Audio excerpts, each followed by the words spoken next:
নমস্কাৰ। অসমৰ সন্মানীয় মুখ্যমন্ত্ৰী ডক্টৰ হিমন্ত বিশ্ব শৰ্মা ডাঙৰীয়াই গৌৰৱ গগৈ কংগ্ৰেছৰ সভাপতি হোৱাৰ পিছতে গৌৰৱ গগৈক এখনৰ পিছত এখন সংবাদমেল দি টাৰ্গেট কৰি থকাটোৱে কি বুজাইছে? আজি প্ৰত্যেকজন বিজেপি নেতা কৰ্মীয়ে গৌৰৱ গগৈক টাৰ্গেট কৰি থকাটোৱে কি বুজাইছে?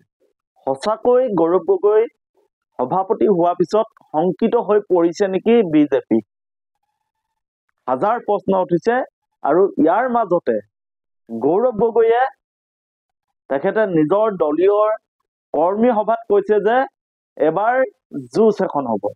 হয়, গৌৰৱ গগৈয়ে কি কৈছে আমি শুনি লওঁ আহক। এয়া চাওক গৌৰৱ গগৈ।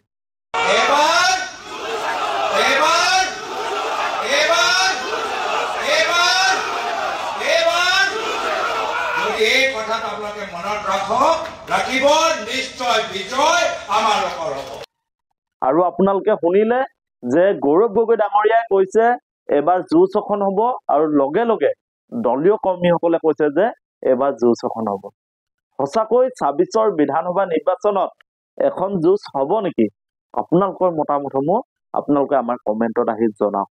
আৰু অসমৰ সন্মানীয় মুখ্যমন্ত্ৰী ডক্টৰ হিমন্ত বিশ্ব শৰ্মা ডাঙৰীয়াই গৌৰৱ গগৈক কটাক্ষ কৰি কৈছে যে গৌৰৱ গগৈৰ লগত মোৰ নিমিলে। তেওঁ সংঘৰ্ষৰ মাজেৰে আজি মুখ্যমন্ত্ৰীত্বৰ আসন অলংকৃত কৰিছে।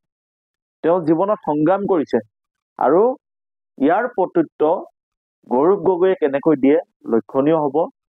এয়া চাওক আমি অসমৰ মুখ্যমন্ত্ৰী ডক্টৰ হিমন্ত বিশ্ব শৰ্মাই গৌৰৱ গগৈক কেনেকৈ কটাক্ষ কৰিছে আৰু গৌৰৱ গগৈ ঘৰৰ মানুহ যে বিদেশী এই কথাষাৰ কটাক্ষ কৰিছে।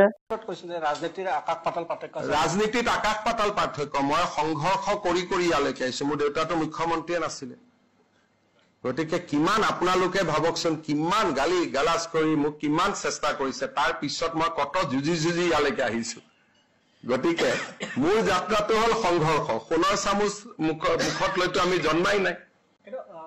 আৰু কৈছে যে মুখ্যমন্ত্ৰী আৰু তেওঁৰ মাজত যথেষ্ট পাৰ্থক্য থকা বুলি। একদম পাৰ্থক্য আছে। মোৰ ঘৰতো এটাও বিদেশী নাই। বহুত ডাঙৰ পাৰ্থক্য আছে। মোৰ ঘৰতো এটাও বিদেশী নাই। যিমানে যি নকওক কিয় আমাৰ দৰে চামৰাই মানুহবিলাক আমি পঢ়ি আছো। গতিকে পাৰ্থক্যটোতো আছে ডেফিনেটলি। সঁচাকৈ গৌৰৱ গগৈ ডাঙৰীয়াৰ পত্নীৰ লগতে তেখেতৰ সন্তান বিদেশী নেকি? এই প্ৰশ্ন এইটো কাৰণে অৱকাশ হৈছে যে অসমৰ সুদ মুখ্যমন্ত্ৰীগৰাকীয়ে এই অভিযোগ আনিছে। গতিকে আপোনালোকৰ দৃষ্টিভংগী আপোনালোকৰ মতামতসমূহ আমাক জনাওক। বিজেপি শংকিত নেকি যে গৌৰৱ গগৈ অসম প্ৰদেশ কংগ্ৰেছৰ সভাপতি হোৱাৰ পিছত? আৰু সঁচাকৈ গৌৰৱ গগৈ সন্তান বিদেশী নেকি? আপোনালোকৰ দৃষ্টিভংগীয়ে আপোনালোকে কি ভাবে?